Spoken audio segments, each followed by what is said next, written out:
बिहार की राजधानी पटना इन दिनों देश भर में चर्चा का विषय बनी हुई है। एक और जहां विपक्षी एकता को लेकर यूपीए का कुनबा बढ़ाया जा रहा है, तो वहीं एनडीए भी कहां चुप बैठने वाली है। नमस्कार, मैं हूं आशुतोष और आप देख रहे हैं टेलीकास्ट न्यूज। दरअसल इन दिनों क्या हो रहा है आप सभी को पता है। विपक्षी एकता की एक बड़ी बैठक 23 जून को पटना में होने वाली है। अब जरा आप सोचिए कि इस बैठक की अगुवा बनने की कोशिश कौन कर रहे हैं। जी हां, आपने ठीक समझा, बिहार के मुख्यमंत्री नीतीश कुमार।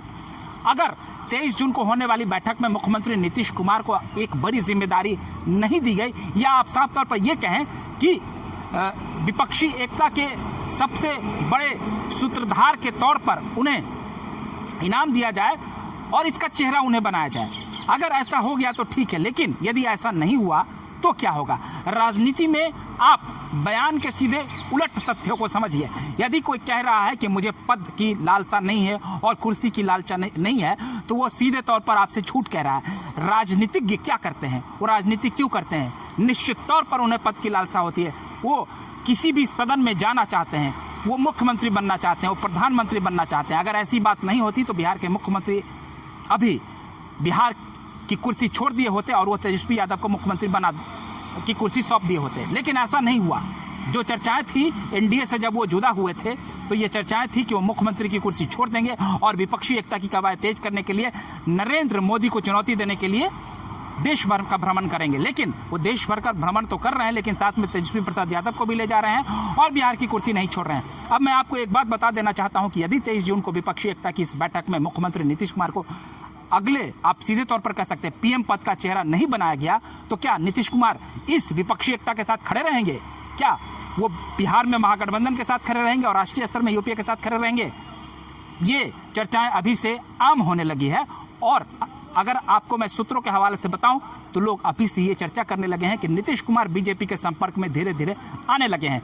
इसका तार यहां से जुड़ता है कि प्रधानमंत्री नरेंद्र मोदी ने अमित शाह को एक टास्क सौंपा। उन्होंने कहा कि एनडीए का जो बिखरा हुआ कुनबा है, जो पुराने साथी है, उनको एकत्र किया जाए, क्योंकि अगले साल जो लोकसभा का चुनाव होना है तो उसके लिए एनडीए भी हाथ पर हाथ धरी नहीं बैठेगी। तो आप देख सकते हैं कि जो उनके पुराने साथी रहे हैं चंद्रबाबू नायडू, उनसे भी बात चल रही है, जो तेलुगु देशम पार्टी के प्रमुख हैं। तो वहीं आंध्र प्रदेश में जो इन दिनों सत्ताधारी दल हैं, वहां के जो मुख्यमंत्री हैं जगन मोहन रेड्डी, उनका भी बीजेपी के साथ नजदीकियां। ये जरा देख लीजिए, अजीबोगरीब परिस्थिति है कि एक राज्य में जो सत्ताधारी दल है और विपक्षी पार्टी है, इन दोनों की तालमेल जो है बीजेपी के साथ बनने के आसार दिख रहे हैं। तो वहीं अगर हम बात कर लें अकाली दल की, तो वो भी एनडीए के पुराने साथी रहे, उनका भी अब नरम रुख बीजेपी की तरफ हो रहा है। कई मौके पर तो कांग्रेस ये आरोप लगाती है कि ममता बनर्जी बीजेपी की बी टीम के तौर पर काम कर रही है। तो पुराने साथी जो एनडीए के रहे हैं, उनसे बातचीत चल रही है। तो वही पुराने साथी के तौर पर बिहार के मुख्यमंत्री नीतीश कुमार भी हैं। तो दरअसल एनडीए का जब गठन हुआ था 1998 में, तो उसका अब 25 वर्ष पूरा होने वाला है। तो इस 25 वर्षगांठ को मनाने के लिए एक बैठक रखी जा रही है। ये बैठक आप समझ लीजिए कि एक सियासी बैठक है, एक सियासी आप कह सकते हैं दावत का इंतजाम किया जा रहा है, या एक सियासी समीकरण को साधने की कोशिश बीजेपी की तरफ से एनडीए के तौर पर किया जा रहा है। तो इस बैठक को करने की जिम्मेदारी प्रधानमंत्री नरेंद्र मोदी ने अमित शाह को दी है। तो गुप्त सूत्रों से ऐसी भी जानकारी निकल कर आ रही है, मैं ये नहीं कहता कि मैं इस बात को प्रमाणित कर रहा हूं, लेकिन कुछ सूचनाएं ऐसी भी मिल रही है कि केंद्रीय गृह मंत्री अमित शाह से नीतीश कुमार की बातचीत हुई है और वो उस बैठक में शामिल हो सकते हैं। दरअसल ये बैठक इसलिए हो रहा है, मैं आपको फिर से एक बार याद दिला दूं कि 1998 में जब एनडीए का गठन हुआ था, जिसमें कई दलें उस वक्त मौजूद थी, रामविलास पासवान की भी पार्टी थी, चंद्रबाबू नायडू भी थे, अकाली दल, बहुत सारी पार्टियां उसमें थी। उन जो भी तमाम दल रहे हैं जिन्होंने एनडीए में अपना साथ निभाया है, एक साथी के तौर पर उन्होंने अपनी सेवा दी है या उसका हिस्सा रहे हैं, इसे सियासत से अलग रखकर एक बैठक करने की योजना बनाई है। बैठक या आप एक दावत कह सकते हैं इसे, लेकिन इसी बहाने सियासी रोटी साधी जाएगी, ये बात सच है। क्योंकि बीजेपी को भी ऐसा लग रहा होगा कि अपनी ताकत बढ़ाने में कोई गुरेज नहीं है। यदि बीजेपी को ऐसा लग रहा होगा कि आगामी लोकसभा चुनाव में उसकी आसान जीत हो जाएगी या नहीं होगी, तो कभी भी दुश्मन को कोई कमजोर नहीं आंकता है, और खासकर सियासी रण में।